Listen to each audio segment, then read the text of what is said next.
उत्पादक का संतुलन पार्ट थर्ड में आपका स्वागत है। पार्ट टू तक हम कर चुके हैं और जैसे मैंने बोला था, देखो पार्ट टू तक मेन था। पार्ट थर्ड में जो बची कुछ चीजें हैं वो हम निपटाने वाले हैं।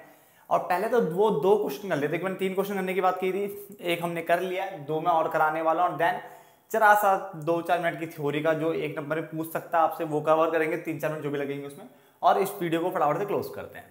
क्लियर है? चलो तो स्टार्ट करते हैं इस क्वेश्चन से। ठीक है, यहाँ पे हमें ए आर दिया हुआ है, तो सबसे पहले तो हम क्या कर लेते हैं, यहाँ पे हम टी आर निकाल लेते हैं। ठीक है, टी आर कैसे निकलता है, ए आर इंटू क्यू यानी पी इंटू क्यू, इसको पी भी बोलते हैं ना। तो 7 1 जा 7, 7 2 जा 14, फिर 21 आ जाएगा, फिर 28 आ जाएगा, 35 आ जाएगा और 42 आ जाएगा। क्लियर है? देन इससे मैं एम आर निकाल लेता हूँ। पहला 7 रहेगा, फिर 7, फिर 7, ये तो सारा 7 ही आ रहा है मेरा। ठीक है, एम सी निकल जाएगा टी सी एन में से, टी सी एन माइनस 1 घटा करके, तो पहला 8 रहेगा मेरा, फिर 7 हो गया, फिर 6 हो गया, फिर 5 हो गया, फिर 7 हो गया, और ये कितना आ रहा है, 8 हो गया। ठीक है, फटाफट से ड्रॉ करिए टेबल जैसे मैंने की। ठीक है, और मुझसे पहले करने की कोशिश किया करो बेटा। ठीक है, अब आपको समझ में आ चुका है क्योंकि सब कुछ अच्छे से। अब अगर यहाँ पे आपसे कोई पूछे कि कहाँ पे संतुलन की अवस्था है, उत्पादक कहाँ पे संतुलन की अवस्था में आएगा, तो देखो पहली condition M C M R बराबर होना चाहिए। वो यहाँ पे भी है आपका और यहाँ पे भी है, दोनों ही सही है। ठीक है ना, बट अब दूसरी कंडीशन भी फुलफिल होनी चाहिए। दूसरी था कि उसके बाद एमसी बढ़नी चाहिए, बट यहाँ पे एमसी घट रही है तो ये वाला नहीं हो सकता, बट यहाँ पे एमसी बढ़ रही है तो इसका मतलब ये है। तो जो प्रोड्यूसर यानी जो उत्पादक है वो कहाँ पे संतुलन की अवस्था पा रहा है, 5वीं इकाई पे। तो 5वीं इकाई पर, ठीक है, पर जो उत्पादक है वो संतुलन की अवस्था प्राप्त कर रहा है 5वीं इकाई पर। क्योंकि उसके बाद क्या है, देखो 5वीं इकाई में एक तो एमआर बराबर एमसी है और दूसरा एमसी कर्व एमआर कर्व को नीचे से कट कर रहा है और एमआर से अधिक हो रहा है, यानी एमसी एमआर से अधिक हो रहा है उसके बाद, है ना। तो बस फटाफट से नोट डाउन कर लो। देन आप अगला क्वेश्चन लिखने जा रहा हूं और मुझसे पहले उसका आंसर निकाल लेना प्लीज। ठीक है, अब इस क्वेश्चन को मुझसे पहले फटाफट से करके दिखाइए। अगर आप साथ में व्हाट्सएप चला रहे हो या कुछ और कर रहे हो तो प्लीज़ उसे बंद कर लीजिए। ठीक है ना, क्योंकि आधे से ज़्यादा की दिक्कत यही है। ठीक है, क्योंकि अगर आप व्हाट्सएप एंड चलाओगे तो फिर ध्यान भटकेगा, और ध्यान भटकेगा तो आंसर जो है वो गलत होने के चांसेस ज़्यादा हो जाएंगे। ठीक है, तो फटाफट से ऐसे करके बताओ, ठीक है, कि इसका आंसर क्या आना चाहिए। मैं भी देखो कर रहा हूँ, आप मुझसे पहले कर लो बेटा से।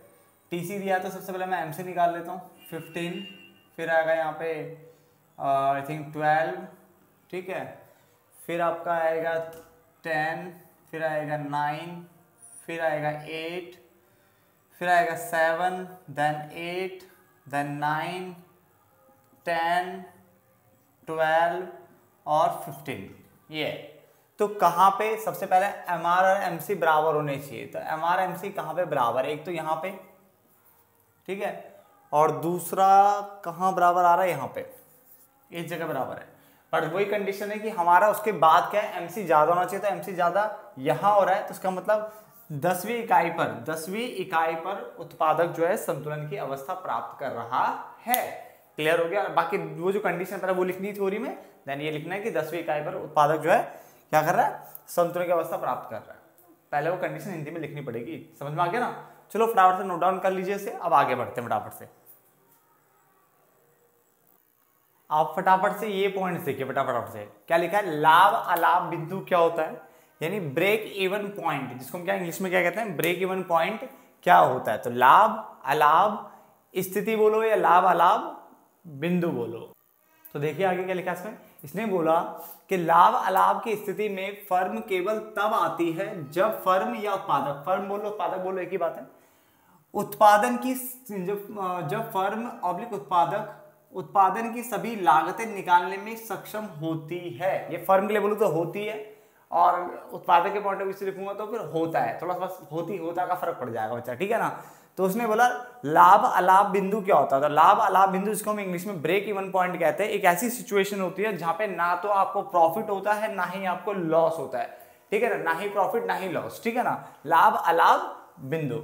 तो लाभ अलाभ बिंदु एक ऐसी स्थिति की बात कर रहा है, या फर्म उसमें तब आती है जब जो फर्म है उत्पादन की सभी लागतें निकालने में सक्षम होती है, यानी जितनी भी कॉस्ट, जितनी भी लागत लग रही है वो आप रिकवर कर रहे हो, बट उससे ज्यादा नहीं कमा पा रहे हो। इसका मतलब अगर मेरा 1000 रुपया लग रहा है तो मैं 1000 रुपये ही निकाल पा रहा हूं खाली, बात समझ गया? 1000 एक रुपये भी नहीं हो पा रहा है वो, 1000 एग्जैक्ट मैच, ठीक है ना।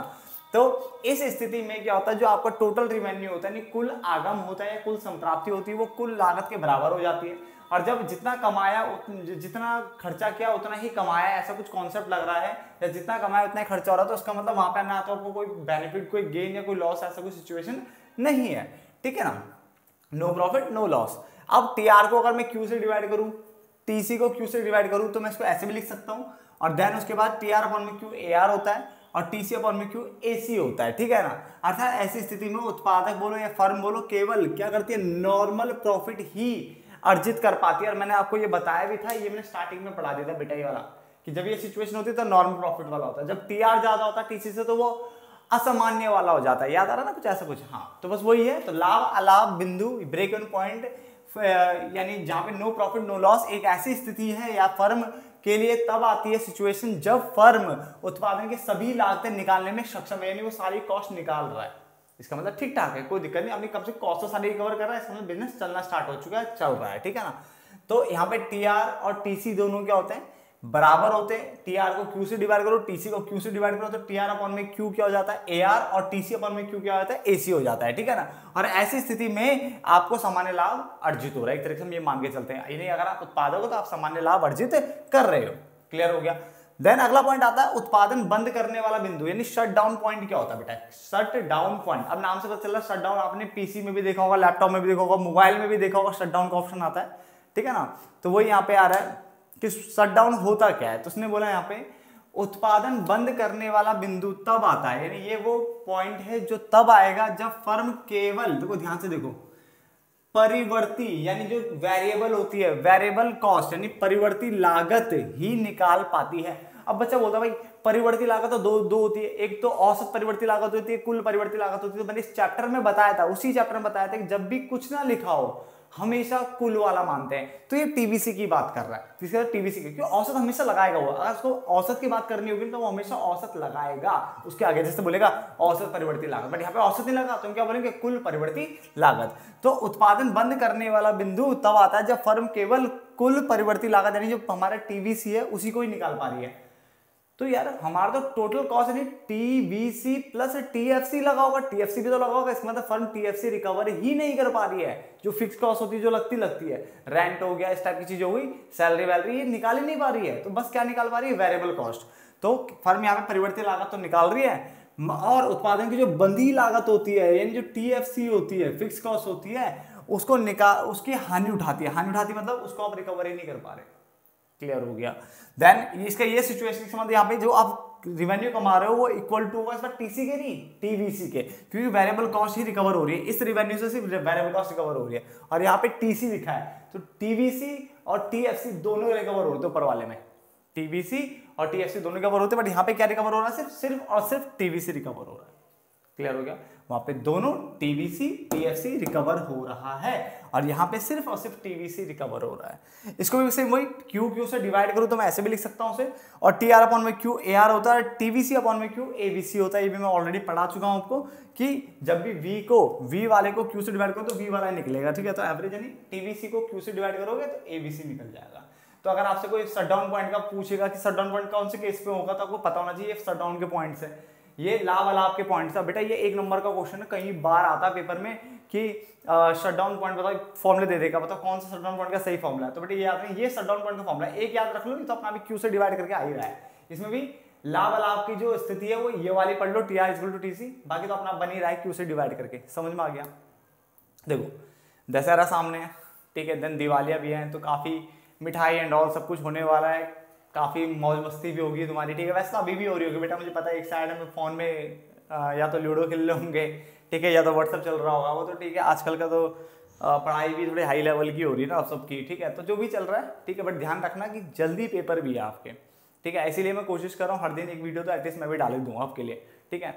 तो लगातार मैं वीडियो देने पे लगा हुआ हूँ, फटाफट से आप अपना कोर्स कंप्लीट करिए। जो चैप्टर समझ नहीं आ रहा उसकी वीडियो दोबारा देखिए, ठीक है। और अगर तब भी समझ नहीं आता बेटा तो आप इंस्टा पे मुझसे मैसेज पे बात कर सकते हो। मैंने हमेशा आईडी देता हूँ, मैक्सिमम सभी वीडियो में अपनी आईडी देता हूँ, इंस्टा आईडी।